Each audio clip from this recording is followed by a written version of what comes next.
Hello everybody, and welcome back to Traveling, or Wild Ones. He's the wild one, I'm just traveling. We are still in Texas. We're gonna be here for another month because it's pretty cheap here.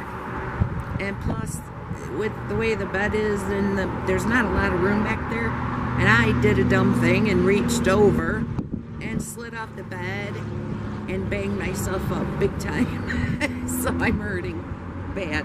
So we're just gonna rest up. Then when we get to New Mexico in the middle of March, we're gonna start boondocking it, living off the land and shit like that, or living off BLM land. Yes, and looking for land for us. Yep, looking to buy something. Anyway, so we took a trip driving around here in town, the area in Hearne. And Calvert, the other one we went to, which was so cool downtown, we thought, well, you know what, we haven't really explored this town. Yeah. So we went driving, we come up to an intersection, and there is, oh. This is in Hearne. Yes, in Hearne. Yep. I said that. Oh, you talking about Calvert? No, I was done with Calvert. All right. So we saw this two-way street, but there was a like triangle shaped or something with in the middle of the road. Yeah, literally in the middle of the road. With a tree in the middle of the road. And we were confused, so we got out to look at it, and we have pictures we will show you later. And we'll talk about it. Yes. You want to talk about it now? Well, basically what we're going to talk about later on, real soon, is a slave grave. She was a slave, and she died in 1911, and her family refused to move her when everybody else in the cemetery got moved, and they built the road through her grave. It's really cool. I mean, especially for that day and age, and her being a slave, and you know, them just not taking and reburying her, and they actually honored her wishes. So I thought that was pretty neat. According to the scant history that exists, Hollie Tatnell was born a slave in Texas. Born in 1859, Tatnell was a slave. 46 years after abolished slavery in the U.S., she was buried in Hearne Segregated Cemetery.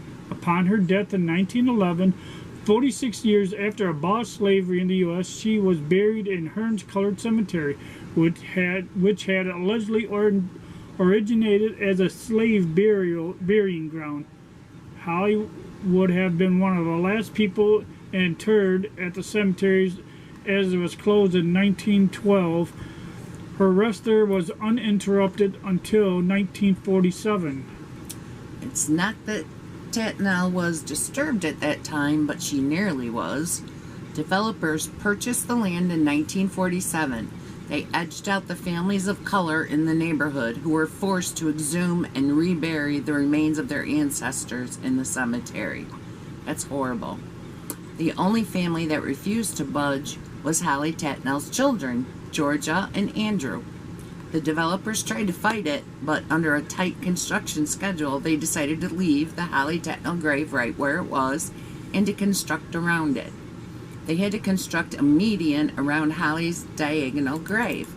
As proof of their triumph, the Tatnell children placed the second marker on their mother's grave in addition to her original headstone.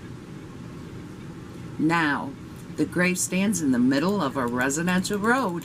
Its almond shape evokes the image of a strong island in the middle of a running river. It stands steadfast as the water rushes around it. In 2007, the media also received a sign from the Texas Historical Commission denoting it as a historic Texas cemetery, despite only containing the remains of one person. Okay, everybody, don't forget to like, subscribe, please leave messages or comments on our content, and hit that tappy, that like button. Yeah, we need that. Definitely, because otherwise, hardly anybody will see it.